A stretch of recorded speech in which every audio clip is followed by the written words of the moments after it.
I took on this podcast because I was inspired to help others and I wanted to be the mentor I didn't have in nursing school.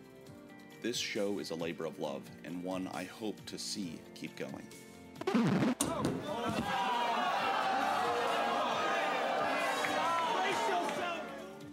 The show needs someone who has life experience, has seen some of the world, and knows what it takes to keep going through fear, failure, and risk.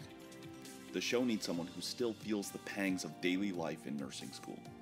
And to keep it going, the show must continue to grow and needs a fresh voice and perspective. So today, I hand the podcast off to Sasha Subrosa. Thank you all for your years of support, engagement, and being there for others as I hope I've been there for you.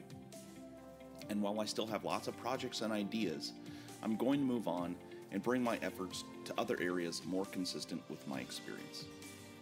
I have a lot of confidence in Sasha. She's smart and capable, and her life experiences both in front of her as a nursing student and behind her as a person are going to be really valuable and make for a great show moving forward. I will still be giving support and mentorship to ensure a smooth transition, and I know she will continue to grow the podcast and take it further than I ever could. I couldn't be happier, and so I leave with a happy heart. Thank you, and goodbye.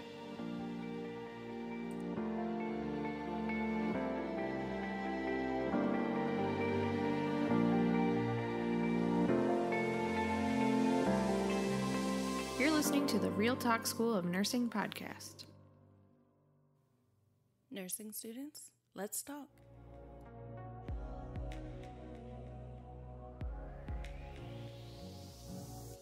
Hey y'all, this is Sasha Subrosa, your new host of the Real Talk School of Nursing podcast.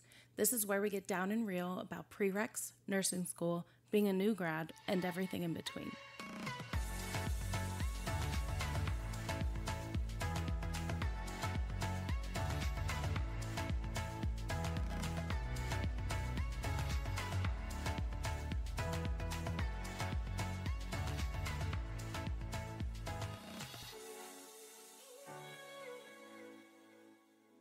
Hi everybody, I'm Sasha. I am beyond excited to have this opportunity at all. I've been a listener for a while now, and I was drawn to this show for being upfront and honest about nursing in the eyes of a student. And the wisdom that Michael has shared has absolutely helped me both in school and in life. I've been working closely with him on details of taking over the podcast. We both have the same visions and goals for it moving forward, and I couldn't have a better mentor to guide me through this process, and for that I am ever grateful. So I want you to know that outside of his voice and eloquent speaking style, not much is going to be changing here. I will still be voicing to the prereq students, those of us in the program, and also new grads, which will just be a little bit less than before because I'm not there yet. But I'll be getting good insights from those that are and those that have been. I'm going to do this episode just a little bit differently this time, just so you can get to know me. I can introduce myself a little bit, and hopefully this transition can be a little bit smoother for you. I am first and foremost a wife and a mother. I came from a nursing background, healthcare family. I did not want to go that route, so I did hair school straight out of high school. Did that for 8 years and found out that I'm going to go into the healthcare field now. It just didn't work out for me. There was too much moving, and it just wasn't sustainable for our family. I've been a nursing assistant for going on 6 years now. I started in a PCU unit, or progressive care unit, for those that don't already know. We dealt a lot with CABG patients, those coronary artery bypass grafting patients, and a lot of withdrawals. From there, I had to move around because my husband is military, so, we go wherever they say we gotta go. I got a job after we moved in a float pool position, where my assignments were basically in all of the units of the hospital. At that particular hospital, the only place we really didn't go was the ICU or SICU, so intensive care unit or the surgical intensive care unit. Pretty much because the nurses there are badass and they pretty much do everything themselves. They help each other out. So there's no real need for CNAs or techs, at least on those units in that hospital. I know there are some hospitals that do have them. Ours just didn't. That was until COVID hit. Then all bets were off. We started going to those units more. The float pool staff went in there to help them. They needed lots of help. Our hospital was one that had the higher acuity of COVID patients and also the most cases in where we're at in our town. So we went through the trenches together during that time. And by traveling around the hospital and all the different units, I found my love for the emergency room. It's fast-paced. There's no shortage of excitement. Everybody's coming in at night. Well, I work nights, so we had the drunk people, high people, car accident, all the stuff, lots of excitement. And I learned so much there that on other units I would have never learned. They didn't teach me like that. So I did that for a while, but as a floater, we kind of got the short end of the stick, so to say. I didn't mind it that much. We dealt with most of the psych patients, so we would sit a lot with them. 12 hours sitting with psych patients. Whatever. Got used to it. I'm pretty damn good at it now, too.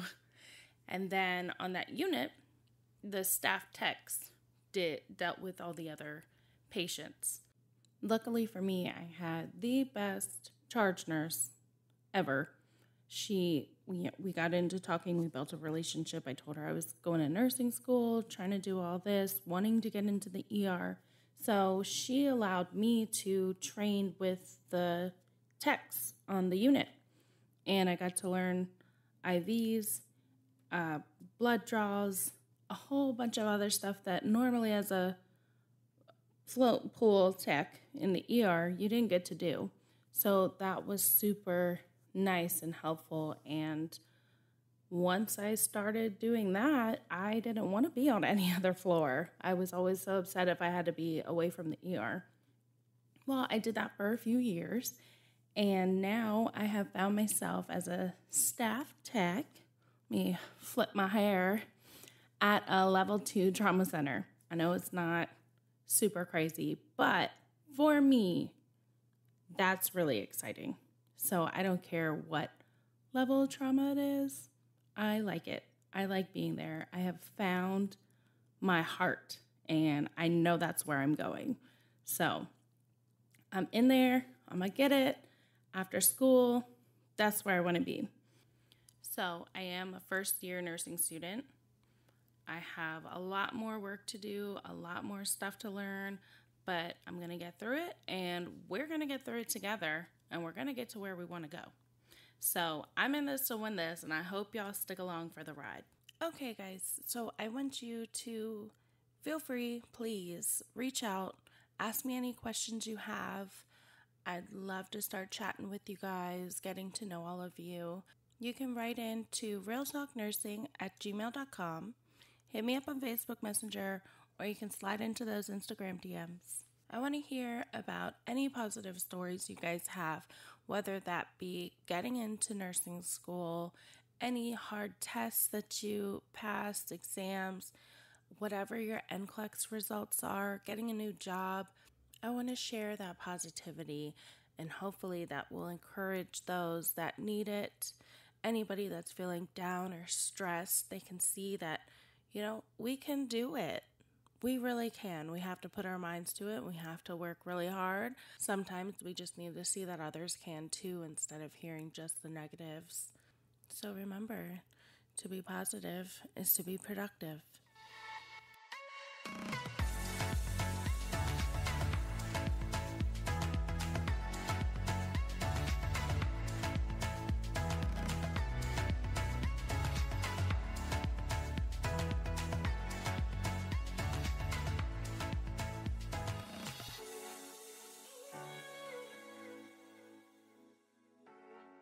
The Real Talk School of Nursing podcast is available wherever you listen to podcasts. So remember to rate us, review us, write in, and smash that subscribe button.